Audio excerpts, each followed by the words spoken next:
Secure.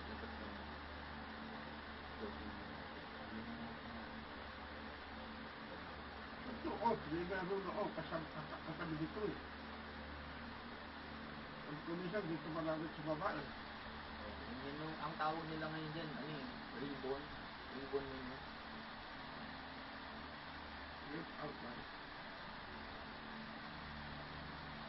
Baka sa ano. Okay, so we're adding a new user here.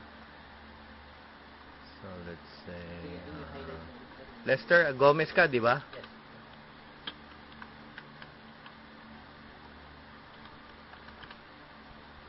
So ito yung, ano? X yun.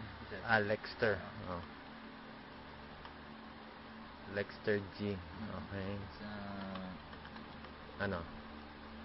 Ano email mo? ano lang, kickers. Ha? _1. Kickers? Yan yung active ko ngayon. Word, no one. Yung salitang one. Hindi, yung yan. Okay. At yahoo.com.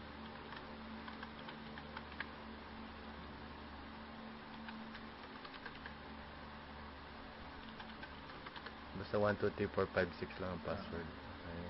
Register.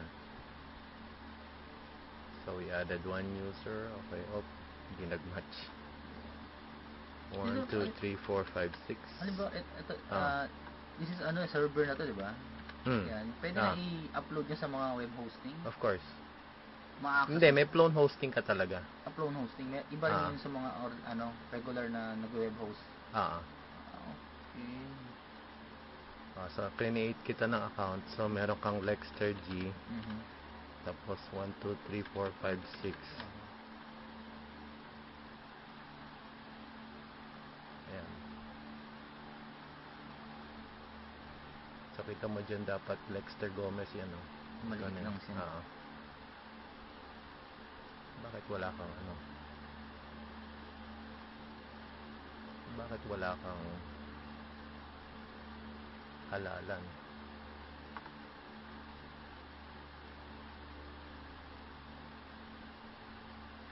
Tignan natin anong privileges. Since may database siya, saka ito na yung parang user management saka user groups. Madaling mag-manage ng users. So, yung admin account, sir, through, halimbawa, locally sa workstation, pwede mo i-access yun. Or through the web. Through the web. Pero, pwede mo rin disable yun na pwede kang mag-login as admin through, very flexible naman siya sa mga ganun, option na yun. Depende dun sa user rights mo. So like here, you contributor, grader, viewer, editor, member, reader, reviewer, manager. Pero kung admin ka, super ka, lahat yan allowed ka. Di ba? So like ikaw, Lexter G, member, contributor. Let's say ginawa kitang manager. So apply changes. Okay. Tapos log out ang admin. Tapos Lexter.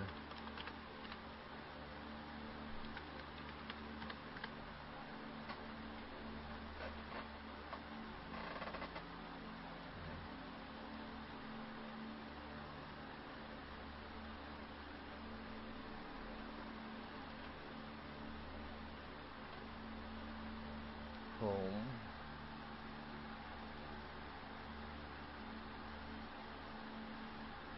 Teka lang. Ayun, so halalan 2010. Tagal na mag-refresh. Ayan, bumoto ka na. Tapos, tingnan mo yung result after you vote. Mag-vote ka dun para dun sa, wala pang para makita mo yung entry. Okay. Galing din,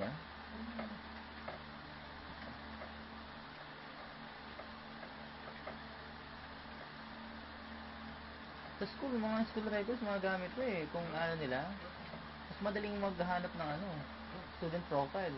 Ano mo lang yung pangalan ng estudyante, yung profile niya, labas na. Sa grading system din nila. It's it's very good for unstructured data. But yung Zope database, pero din for structured data, pwede mong i-link sa MySQL or a regular database. Pwede. Hmm. Pwede sila.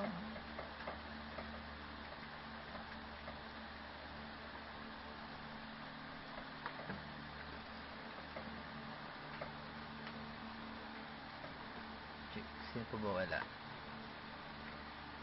Villanueva. Saka Sonsa. Kaya sa Sonsa.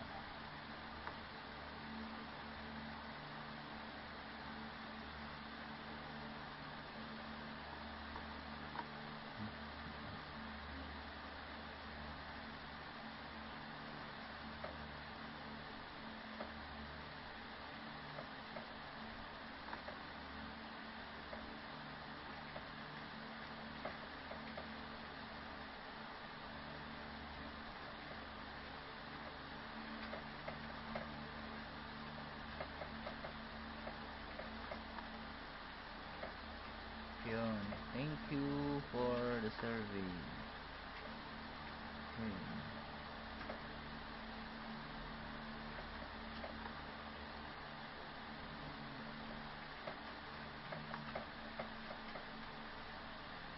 I'm voting for Villanueva Sonsa.